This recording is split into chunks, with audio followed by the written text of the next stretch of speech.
Well, dude, a lot of black people, and I will say this, because this is really factual, and I've spent a lot of time around, in the dark arts, and I don't mean, that's not black people in general, that's... The dark That's art? voodoo, that's black magic. That's everything, black magic, That's New Orleans, voodoo, son. That's the underground. Louisiana. Yep. I grew up in a mixed neighborhood, dude, and black people don't really know, they don't differentiate between indoors and outdoors. What do you mean, Outdoors Bill? can be indoors, dude. What do you mean? Outdoors can be indoors. Black person, you can put them outdoors, and you put them indoors. Same volume levels, same speed. There's no inside voice. There's zero inside There's voice. no etiquette when you go indoors. Well, they just don't. I don't think they believe in like a lot of structures and I don't want to say woodwork, but I want to say overall that the difference between indoors and outdoors when it comes to most black people, it's so incredibly vaguely racist. It's so funny though. Yes. yeah, a lot of my black friends even do not. They don't have indoor voices, is what I'm trying to say. I think I used too many words. Fighting with black kids is tough. I don't know if you ever fought a bunch of black dudes, but they win. They win, dude. Dude, I got jumped one time after a football game by 5 black dudes. I don't know if you ever fought 5 black dudes at night.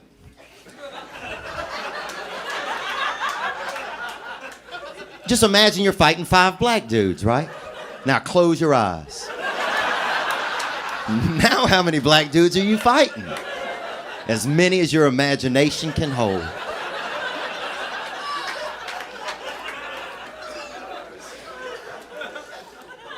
And white kids are horrible too, man. It was just in poverty. It's just that's what's going on, man. And if you're a black guy and you feel like that's racially insensitive, then imagine you're fighting 5 white dudes in a cloud.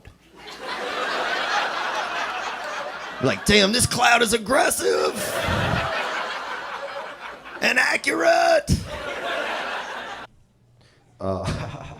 They used to call me the nigga bus when I was younger, bro. And I know this is kind of a crazy story, but here's what happened. Hear me out. That was a weird place to start the story. I used to ride my bike through the black neighborhood to get to school. My black friend would get on top. He would sit on the handlebars. He was like 11 feet tall. And then after a while, when I would come to the neighborhood, he started calling me the nigga bus, and then everybody would yell, "Here comes the nigga bus," and everybody would get on, and I would bike everybody to school.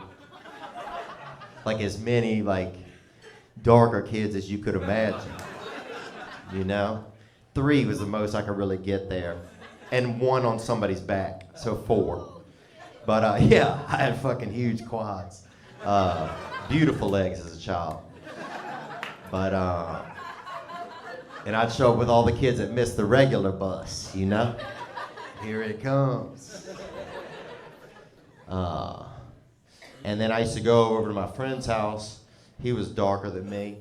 And I used to bathe with him and his sisters in this big tub, like this big kind of wash thing in their front yard. And this older man would come over and tickle me. He would, dude. And he'd say, "One of y'all's different." That's what he would say. So, I grew up in my neighborhood. We didn't have a lot of diversity in my neighborhood. Diversity's always people's talking about it. And we didn't have it. My neighborhood was poor black, poor white. That was our neighborhood, So I didn't feel any white privilege. I know some people had it, man, I knew some motherfuckers with sweaters. But I was 2 tank tops in the winter, okay? And I just didn't feel it, I wish I'd have had some white privilege, dude. Sign me up. But I didn't have it, man. It was just poor black kids, poor white kids, man. And my poor black friends would always be like, "Man, look what you did to us." And I'm like, "Dude, do you think I would do all that shit to y'all and then move right next door, bro? Now, we gonna split this plum or not, dog? We're in this together, man." It was hectic. I get nervous sometimes. You want to be black, son? You ever thought about it? Oh, yeah, I've thought about it. Yeah. When I was from age, 12 to 16, every white kid does, Right. So then I definitely did. But now I think I would want to be Mexican next. I think for me, blacks still seem a little too risky. I would wait one more. Another year before you dabble with Another black? cycle, like another life cycle. Whoa, all right. Like reincarnated one time, be Latino, and then So after it's that, risky now Just being black or risky being black, like in a car or something. It's still like too that? risky for me. I get nervous a lot. Right. You know, I have fear and Oh anxiety. yeah. If you get nervous now, you wouldn't be a good black. Yeah. Nah, definitely you couldn't handle traffic stops, Dude, do black people get nervous? Because it always seemed like to me when I was growing up, honestly, Donnell, that black people never got. I was like, fuck, black people do not get nervous. Nah, we use different language. Like you call it nervous, and then black people might call it shook. Right. You know what I'm saying? Like you nervous? Nah, I was.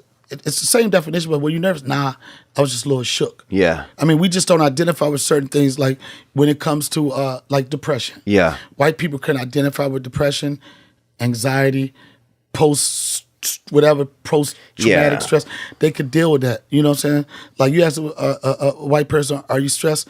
Yeah, I'm really stressed. I feel a little depressed. You ask a white person, "You stressed?" You stressed? Black person like, "Nah, I ain't stressed. I'm just a little fucked up right now." You know what I'm saying? Like that. It's the words you use. You know what I'm saying? And I know like Charlamagne, the guy, he has this book called Shook One, and he was talking about the stigma with black people dealing with mental issues. You know what I'm saying? And he's saying from a person that's paying a therapist $100 an hour to talk to her about problems. Yeah. The average black person from the hood can't afford a therapist. What you Right. could afford is a bag of weed, Yeah. a bottle of Hennessy, and that's what we look through. That's how we we deal with mental issues. It's not the way it should be, but we don't use the same words because you get different drugs. You know what I'm Yeah. saying? When you say I'm a little stressed out, anxiety, you get Prozac, Xanax, and all that type of shit. If you say that to a black person, you get weed. Somebody Yeah. might try to give you a line and blow. You know what I'm Yeah. saying? It's not the right thing to do, but it's just different definitions. I see. You know? Oh, that's interesting. And all of us man. been a little fucked up right now. But the whole thing about being a little fucked up right now is how you cope with things. Coping is the number one thing you have to deal with any mental issues. Can you cope with it? Yeah. Yep. Do they have like unique mental issues that you think black guys get that white guys don't get? I don't know if this is a mental issue, but a lot of black guys get, but white guys can't. Well, they can, but like jungle fever. Yeah. You know what I'm saying? I don't think that if that's a mental disorder, but it's something that's it's something that's a little taboo in the